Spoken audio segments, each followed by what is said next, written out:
हिंदी साहित्य part 2 BA second year इकाई 2 सभी प्रश्नों के उत्तर एक ही वीडियो में पार्ट 2।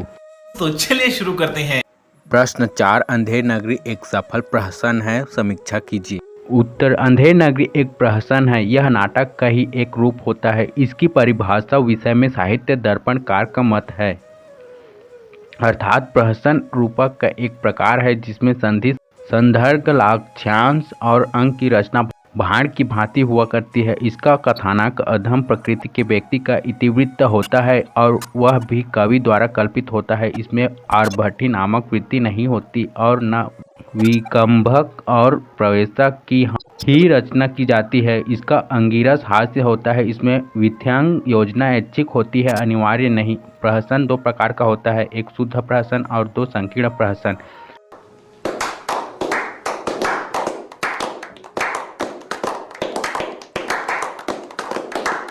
भरत मुनि ने दोनों को दृष्टि में रखते हुए इसकी परिभाषा की है। उनका मत है, जब भागवत, तापस, भिक्षु, क्षत्रिय आदि का किन्हीं पाखंडी बीच व्यक्तियों द्वारा परिहास किया जाए तो शुद्ध प्रहसन होता है। इसमें भाषा और कथानक को अद्योपांत समान रूप से पाखंडी व्यक्तियों के यथार्थ जीवन के उपयुक्त निर्धारित किया जाता है। यह परिहास के आभूषणों से युक्त होता है। संकीर्ण प्रहसन के विषय में आपकी धारणा है कि इसमें वेश्या, चेट, नपुंसक, बीट, धूर्त, बंधकी, दुराचारी के अशिष्ट वेश, भाषा और चेष्टाओं का अभिनय प्रदर्शित किया जाता है। इसमें सामान्य जनता में प्रचलित किसी दुराचार एवं दम पाखंड का प्रदर्शन अनिवार्य है। ब्रजरत्न दास की मान्यता है कि प्रहसन में कल्पित कथा रहती है और हास्य रस प्रधान होता है। पात्रगण साधारण निम्न कोटि के होते हैं। बात तो सही है। प्रहसन की परिभाषा स्वयं भारतेंदु ने इस प्रकार की है। हास्य इसका मुख्य अंग है। नायक राजा व धनी या ब्राह्मण अथवा धूर्त कोई भी हो, इसमें अनेक पात्रों का समावेश होता है। यद्यपि प्राचीन रीति से इसमें एक अंक ही होना चाहिए, किंतु अब अनेक दृश्य दिए बिना नहीं लिखे जाते हैं। एक वस्तु विन्यास। इस हास्य और व्यंग्य भरी कहानी को भारतेंदु ने इस चातुरी से शिल्पित किया है कि आरंभ से ही हास्य और व्यंग्य का पुट शुरू होकर कथा गति के साथ तीव्र होता जाता है। कथा संगठन में कहीं भी शिथिलता नहीं है। कार्य व्यापार की गति अत्यंत ही तीव्र है। इस नाटक का विन्यास नवीन ढंग से हुआ है जो आधुनिक एकांकी का प्रारंभिक रूप प्रस्तुत करता है। नाटक की समस्त कथा 6 अंकों में संगठित हुई है। यह 6 अंक वस्तुतः 6 दृश्य ही हैं जो सब मिलकर एक अंक के ही अलग अलग दृश्य बनते हैं। क्या बात है सर, क्या बात है सर। इस नाटक की दृश्य योजना बड़ी सरल है और स्टेज पर किसी विशेष आयोजन की आवश्यकता नहीं होती। पहला दृश्य है बाह्य प्रांत, दूसरा बाजार, तीसरा जंगल, चौथा राजसभा, पांचवा अरण्य और छठा शमशान। इस नाटक में संस्कृत की तकनीक का जरा भी सहारा नहीं लिया गया है। नितांत नवीन पद्धति पर इसकी कथा का विन्यास हुआ है। इससे प्रतीत होता है कि संस्कृत और नवीन पद्धति के मिश्रण से हिंदी नाटक की तकनीक के निर्माण में भारतेंदु काफी सफल हो गए थे। इस नाटक की कथा विन्यास को हम आधुनिक नाट्य कला का आधार मान सकते हैं। क्या बात, ये बात है। अरे सर, क्या बात है। हास्य और व्यंग्य। इस नाटक में हास्य और व्यंग्य अत्यंत ही उच्च कोटि का और शिष्ट है। हास्य के साथ साथ विचारोत्तेजक व्यंग्य भी है जो तत्कालीन देशी राजाओं के दिमागी दिवालियेपन और उनके न्याय पर तीखी चुटकी लेता है। अंग्रेजों पर भी इस नाटक में व्यंग्य है। साथ ही देश के बैर और परस्पर फूट तथा ब्राह्मणों के टके टके में जात बेचने की प्रवृत्ति पर तीखे व्यंग्य हैं। इस नाटक की सबसे बड़ी कलात्मक विशेषता है कि हास्य और व्यंग्य भौणे विद्रूपों और ओछी हास्योत्पादक उक्तियों से नहीं उत्पन्न किया गया, वरन कथा विन्यास के द्वारा कहानी के गर्भ से ही कलात्मक रूप में ही उसका निखार हुआ है। इतने तेजस्वी लोग हैं हमारे पास। भारतेंदु के प्रहसनों में शिष्ट हास्य का अभाव है। जीवन की यथार्थ विकृतियों पर तीखे व्यंग्य प्रहार ही अधिक हैं, किंतु इस प्रहसन में शिष्ट हास्य का सफल और सुंदर चित्रण है। व्यंग्य और हास्य दोनों ही साथ साथ चलते हैं। प्रथम अंक से ही हास्य का उद्रेक आरंभ हो जाता है और प्रत्येक दृश्य के साथ वह तीव्र होता जाता है। चौथे अंक में हास्य मुखर हो जाता है और फुट चलता है। पांचवें अंक में वह और तीव्र होकर छठे अंक के अंत तक, तो जब राजा स्वयं फांसी पर चढ़ने लगता है, दर्शक ठहाका लगाने लगते हैं। व्यंग्य तो प्रहसन के समर्पण से ही आरंभ हो जाता है। जय स्वारथ रथ, धूर्त हंस के काक चरित रथ, वे आवरण हति वंश, प्रभु ही नित होहि समुन्नत। अरे कहना क्या चाहते हो। तत्कालीन सरकार के चाटुकारों पर करारा व्यंग्य किया गया है। सरकार और सरकार की नौकरशाही दोनों पर करारे व्यंग्य हुए हैं। कुंजड़िन जैसे काजी वैसे पाजी, रैयत राजी, टके सिर भाजी, ले हिंदुस्तान का मेवा फूट और बैर। हिंदू चूरन इसका नाम, विलायत पूरन इसका काम। चूरन जब से हिंद में आया, इसका धन बल सभी घटाया। चूरन अमले सब जो खावें, दूनी रिश्वत तुरंत बचावें। चूरन साहब लोग जो खाता, सारा हिंद हजम कर जाता। चूरन पुलिस वाले खाते, सब कानून हजम कर जाते। कंट्रोल। धर्म तथा जाति पाति पर व्यंग्य। जात ले जात, टके सिर जात, 1 टका 2। हम अभी अपनी जात बेचते हैं, टके के वास्ते ब्राह्मण से धोबी हो जाएं और धोबी को ब्राह्मण कर दें। टके के वास्ते जैसी कहो वैसी व्यवस्था दें। टके के वास्ते झूठ को सच करें। टके के वास्ते ब्राह्मण से मुसलमान, टके के वास्ते हिंदू से क्रिस्तान। टके के वास्ते धर्म और प्रतिष्ठा दोनों बेचे। टके के वास्ते झूठी गवाही दे। वेद धर्म कुल मर्यादा सच्चाई बढ़ाई, सब टके से। देश पर किए गए निम्न व्यंग्य की यथार्थ स्थिति का कितना सुंदर चित्रण है। सेत सेत सब एक से जहाँ कपूर कपास, ऐसे देश कुदेश में कभू न कीजिए वास। कोकिल बायस एक सम, पंडित मूरख एक। इंद्रायण दाड़िम विषम, जहाँ न नेकु विवेक। बस ये ऐसे देश नहीं, कनक वृष्टि जो होए। रहिए तो दुख पाइए, प्राण दीजिए रोए। जनता माफ नहीं करेगी। अंग्रेजी सरकार पर व्यंग्य। भीतर स्वाहा बाहर सादे, राज करही अमले और प्यादे। अंधाधुंध मच्यो सब देसा, मान हूँ राजा रहत विदेशा। गो द्विज श्रुति आदर नहीं होई, मान हूँ निपति विधर्मी कोई। 2 चरित्र चित्रण। इसमें तत्कालीन राजा नवाब वर्ग ही राजा के रूप में प्रधान पात्र हैं और उनकी मूर्खताओं को तथा उनके चरित्र की कमजोरियों को दिखाना ही लेखक का अभिष्ट है। प्रत्यक्ष रूप से यह राजा तत्कालीन देशी राजा नवाबों का प्रतिनिधि है, पर अप्रत्यक्ष रूप से कहीं कहीं उसके साथ ही अंग्रेजी सरकार पर भी व्यंग्य हुए हैं।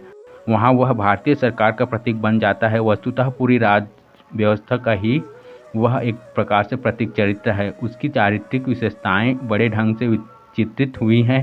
चरित्र चित्रण सीधा और सरल होते हुए भी बड़ा विसर्ज सटीक, सजीव और सुंदर हुआ है। कितने शानदार विचार रखते हैं जी। नाटक के अन्य सभी पात्र अपने अपने वर्ग के प्रतिनिधि ही हैं। पात्र नाटक में स्टेज पर थोड़ी देर के लिए ही आते हैं, पर उतनी देर में ही और 1-2 संवादों से ही उनकी तथा उनके वर्ग की विशेषताएं स्पष्ट हो जाती हैं।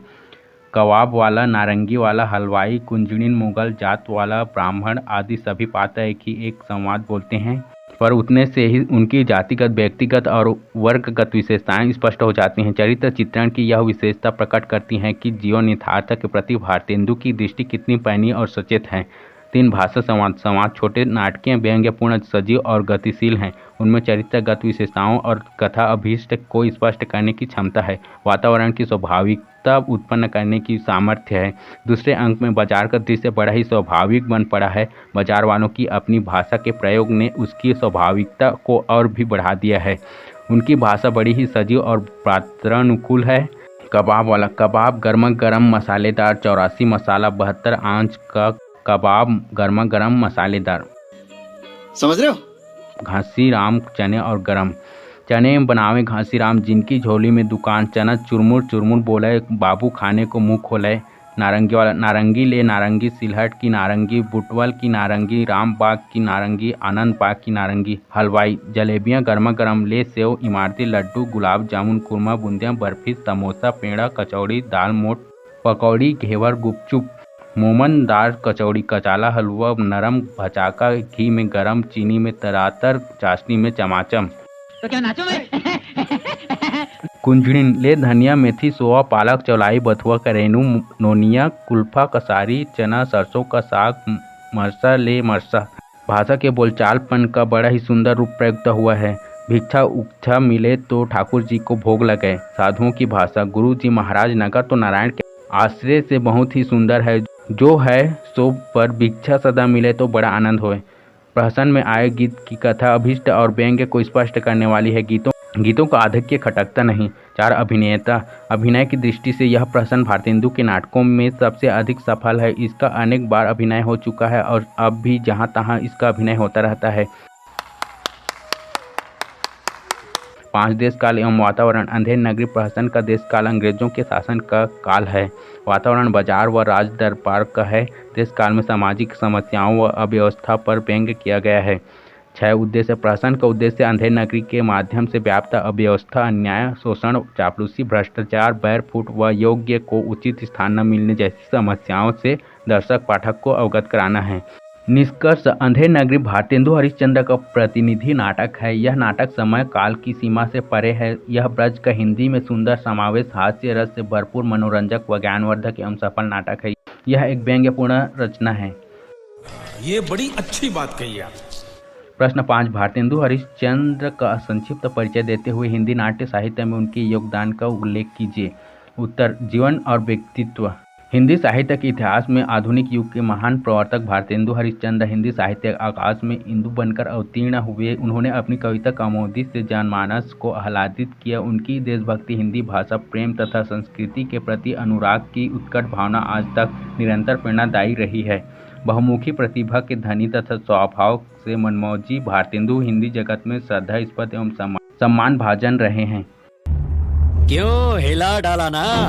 ऐसे वेदांत साहित्यकार भारतेंदु हरिश्चंद्र ने पावन वाराणसी नगर के सुप्रसिद्ध वैश्य कुल में 9 सितंबर 1850 ईस्वी को जन्म लिया। आपके पिता गोपाल चंद्र भी रससिद्ध कवि थे। गिरिधर उपनाम से रचना करते थे। अतः बाबू हरिश्चंद्र को कविता विरासत में मिली, जिसके अंकुर बाल्यकाल में ही प्रस्फुटित होने लगे थे। उन्होंने बाल्यावस्था में ही निम्न दोहे की रचना कर डाली। लय बेवड़ा ठाड़े भय श्री अनिरुद्ध सुजान, वानासुर की सेन को हनन लगे भगवान। What? भारतेंदु जी को 5 वर्ष की अल्पायु में ही मातृशोक तथा 10 वर्ष की अवस्था में पितृशोक सहना पड़ा। विमाता के द्वारा इनके अध्ययन की व्यवस्था की गई, किंतु पारिवारिक एवं व्यावसायिक समस्याओं के कारण नियमित अध्ययन नहीं चल सका। आपने स्वाध्याय के बल पर ही हिंदी, अंग्रेजी, संस्कृत, बंगला, फारसी आदि भाषाओं का समुचित ज्ञान प्राप्त किया। षोडश कला से परिपूर्ण यह हिंदू साहित्य जगत को आलोकित करके मात्र 35 वर्ष की अवस्था में दिनांक 6 जनवरी 1885 को क्षय रोग से पीड़ित होने के कारण अस्त हो गया। भारतेंदु हरिश्चंद्र का व्यक्तित्व तो बड़ा आकर्षक था। आप मस्त मौला होने के साथ साथ संवेदनशील, भावुक, उदार हृदय एवं स्वाभिमानी थे। दिलफेंक दोस्तों की महफिलों में उनके यहाँ रात सहज ही गुजर जाती थी। राजा, रईस, साहित्यकार, कलाकार आदि गुणी जनों का दरबार लगा रहता था और बाबू हरिश्चंद्र उन सबके दिल से चाहते थे। आपको उत्तराधिकार में बहुत सी संपत्ति मिली, किंतु आपकी उदारता तथा दानशीलता के आगे वह अधिक ठहर न सकी और एक समय ऐसा आ गया कि आर्थिक विपन्नता का उन्हें सामना करना पड़ा। किंतु यह अवस्था भी आपके स्वाभिमान तथा मनोविनोदी स्वभाव का बाल बांका न कर सकी। आप में देशभक्ति कूट कूट कर भरी हुई थी। ऐसे समय में जब अंग्रेजों का दमन चक्र तथा शोषण की दुधारी तलवार देश पर अबाध गति से चल रही थी, आपने राष्ट्रीयता का स्वर मुखरित किया तथा देशवासियों के स्वाभिमान को प्रतिबोधित किया। देश की दुर्दशा के प्रति भारतवासियों को सचेष्ट किया। रोबहु सब मिल कर आबहु भारत भाई, हा हा भारत दुर्दशा देखी न जाई। तो साला ये दुख का खत्म नहीं होता बे। देश के प्रति उनकी यह पीड़ा निरंतर गहरी होती गई, जिसे उन्होंने बड़े मर्म स्पर्शी ढंग से व्यक्त किया है। कहाँ करुणा निधि केशव सोए, जागत ना ही अनेक जतन करी भारतवासी रोए। बाबू हरिश्चंद्र भारत के प्राचीन गौरव की याद दिलाने एवं अस्मिता को जगाने का बार बार उद्बोधन देते हैं। हाय वह भारत भू भारी, सब ही विधि सो भय दुखारी। हाय पंचनद पानीपत, आजू रहे तुम धरनी विराजत। हाय चितौर नीलज तू भारी, आजू खरो भारत ही मंझारी। भारतेंदु जी ने समसामयिक सामाजिक कुरीतियों, रूढ़ियों एवं पाखंडों पर भी मर्मभेदी वाक्य बाण बरसाए। देखा थी सब सरबस लूटे, फंद पड़े जो फिर नहीं छूटे। कपटकारी ही में हुलिस, क्या सखी साजन न सखी पुलिस। नील देवी, भारत दुर्दशा, भारत वीरत्व, विजय वैजयंती आदि रचनाओं में आपकी राष्ट्रीय भावना अभिव्यक्त हैं। अच्छा है, बहुत अच्छा आइडिया। भारतेंदु हरिश्चंद्र अपनी संस्कृति और भाषा के प्रति अत्यंत लगाव रखते हैं। जून 1877 में हिंदी वर्धिनी सभा में जो छंदोबद्ध व्याख्यान आपने दिया, उसमें हिंदी भाषा की उन्नति संबंधी जो विचार रखे वे आज भी उतने ही प्रासंगिक हैं। उन्होंने कहा था कि हम विदेशी भाषाओं का चाहे कितना ही ज्ञान प्राप्त कर लें, किंतु अपनी भाषा के ज्ञान के बिना उन्नति संभव नहीं है। निज भाषा उन्नति अहे सब उन्नति को मूल, बिन निज भाषा ज्ञान के मिटत नहीं ये को सूल। हिंदी भाषा के विकास एवं उत्थान के लिए भारतेंदु का उक्त कथन आज भी उद्धृत किया जाता है। उन्होंने भारतवर्ष की समुन्नति के लिए बड़े ठोस सुझाव रखे। उन्होंने भारतवर्ष की प्रमुखापेक्षता, शोषण, दरिद्रता, पराधीनता का मूल कारण अज्ञान माना। उन्होंने भारत के स्त्री, पुरुष, बालक एवं युवकों को शिक्षा प्राप्त करने हेतु आह्वान किया। इस प्रकार नवजागरण एवं पुनरुत्थान का उन्होंने नवीन संदेश दिया। भाई मजा आया। एक साहित्यकार के रूप में बाबू हरिश्चंद्र जी की प्रतिभा सर्वतोन्मुखी थी। उन्होंने हिंदी साहित्य के लिए नवीन द्वार उद्घाटित किए। हिंदी साहित्य की पद्य एवं गद्य की नवीन विधाओं में लिखकर उन्होंने नवोदित तथा आगे वाले साहित्यकारों का मार्ग प्रशस्त किया। निबंध, नाटक, समालोचना, पत्रकारिता आदि को उन्होंने समृद्धि प्रदान की। भारतेंदु जी के समय में हिंदी का स्वरूप निश्चित नहीं था।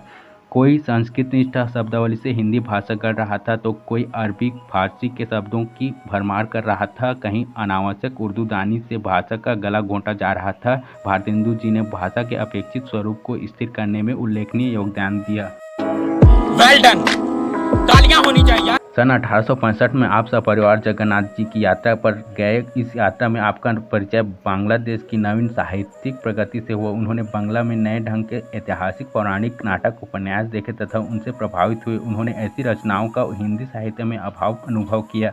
बंगाल से लौटने के बाद उन्होंने बांग्ला के विद्या सुंदर नाटक का हिंदी अनुवाद प्रकाशित कराया। इसी वर्ष उन्होंने अपनी प्रसिद्ध पत्रिका कवि वचन सुधा निकाली। इसके 5 वर्ष बाद हरिश्चंद्र चंद्रिका नाम हो गया। इस पत्रिका में हिंदी गद्य का परिष्कृत रूप से पहल देखने को मिला। बाबू हरिश्चंद्र के आसपास साहित्यकारों का एक अच्छा मंडल था जो उनके समर्थक एवं प्रशंसक भी थे। इनमें उपाध्याय बद्री नारायण चौधरी, प्रेम घन, पंडित बालकृष्ण भट्ट, पंडित प्रताप नारायण मिश्र, बाबू तोताराम ठाकुर, जगमोहन सिंह, लाला श्रीनिवास दास, पंडित केशव राम भट्ट, पंडित अंबिका दत्त व्यास, पंडित राधाचरण गोस्वामी आदि प्रौढ़ प्रतिभा संपन्न सुप्रसिद्ध साहित्यकार थे। यद्यपि भारतेंदु हरिश्चंद्र गद्य की नई विधाओं में लिखने के लिए प्रवृत्त हुए, किंतु नाटक प्रणयन की ओर ध्यान सर्वाधिक गया। उन्होंने मौलिक नाटकों की सृजना के साथ साथ संस्कृत, बांग्ला, अंग्रेजी के प्रसिद्ध नाटकों के अनुवाद भी प्रस्तुत किए। उनकी निम्नलिखित नाटक रचनाएं हैं।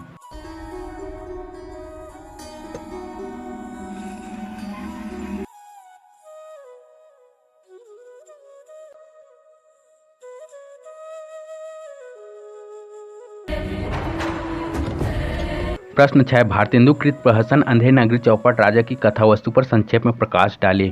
उत्तर, प्रस्तुत प्रहसन 1881 ईस्वी में किसी जमींदार को लक्षित करके नेशनल थिएटर के लिए एक ही बैठक में लिखा था। श्री गिरीश रस्तोगी के शब्दों में, एक ही रात में भारतेंदु ने सामान्य लोकोक्ति अंधेर नगरी चौपट राजा टकेसर भाजी टकेसर खाजा को इतना व्यंग्यात्मक, सार्वजनिक, सार्वलौकिक और सृजनात्मक अर्थ दे दिया। रंगमंडली के अनुरोध पर लिखा गया यह प्रहसन भारतेंदु के नाट्य कर्म की तीव्रता और गंभीरता को भी प्रस्तुत करता है और यह सोचने पर भी विवश करता है कि कैसे आज यह छोटा सा प्रहसन असामान्य और चुनौतीपूर्ण हो गया है। 1960 ईस्वी में हुई इसकी प्रस्तुति में भले ही इसे एक प्रहसन के रूप में ही लिया गया हो, लेकिन बाद में प्रस्तुतियों में आधुनिक रंगकर्मियों ने इसमें अपने देश की बदलती परिस्थितियों, क्रियाओं, चरित्र मूल्यहीनता और खोखलेपन को देखना आरंभ किया और तब यह हर बार एक रोचक, उत्साहवर्धक प्रयास बन गया। बात तो सही है। अंधेर नगरी का तब समीक्षकों ने भी अपने कथ्य में आधुनिक निरंतर नवीन शैली शिल्प में मौलिक, लचीला और परंपरा प्रयोगों का उदाहरण कहना आरंभ किया। आरंभ में अवश्य प्राचीन समीक्षकों में डॉक्टर लक्ष्मी सागर वार्ष्णेय तथा अन्य ने इस नाटक को एक सामान्य प्रहसन और निरुद्देश्य रचना मानकर समीक्षा की थी। प्राचीन प्रहसनों के रूप में ही उसका उद्देश्य हास्य विनोद माना था, समाज के किसी स्थिति पर व्यंग्य नहीं। पर इस नाटक की तुलना पश्चिम की कॉमेडी से करना भारतेंदु की मौलिकता पर प्रश्न चिन्ह लगाना है। यही नहीं, अभी और सुनिए। इस प्रहसन का पूरा नाम अंधेर नगरी चौपट राजा टकेसर भाजी टकेसर खाजा है। प्रथम अंक में महंत अपने 2 शिष्यों नारायण दास तथा गोवर्धन दास के साथ प्रवेश करते हैं। दूर से दिखाई पड़ने वाले नगर में भिक्षावृत्ति के लिए गोवर्धन दास यह कहते हुए जाता है कि मैं बहुत सी भिक्षा लाता हूँ, यहाँ के लोग तो बड़े मालदार दिखाई पड़ते हैं। महंत बहुत लोभ न करने का शिष्य को आदेश देता है। द्वितीय अंक में बाजार का दृश्य उपस्थित किया गया है, जहां कबाब वाला, मछली वाला, नारंगी वाला, हलवाई, कुंजड़ीन, पाचक वाला, घासीराम आदि उपस्थित हैं, जो अपने अपने पेशे के अनुसार आवाज़ लगाकर अपनी अपनी वस्तुओं को बेचते हैं। इनकी आवाज़ में समाज जाति पर ताले व्यंग्य भी निहित हैं।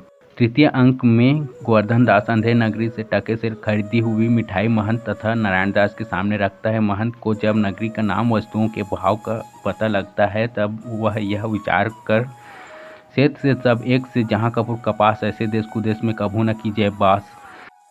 भाई साहब कुछ ज्यादा नहीं हो गया? वहाँ न रहना ही निश्चय करता है, पर गोवर्धन दास महंत की इच्छा के विरुद्ध वहीं बना रहता है। महंत उसे सावधान करता हुआ कहता है कि जब कभी संकट पड़े तो उसे स्मरण करना, और वह अपने शिष्य नारायण दास को लेकर चला जाता है। चौथे अंक में एक फरियादी फरियाद लेकर आता है कि उसकी बकरी कल्लू बनिया की दीवार से टकराकर दब कर मर गई, अतः दोषी को दंड दिया जाए।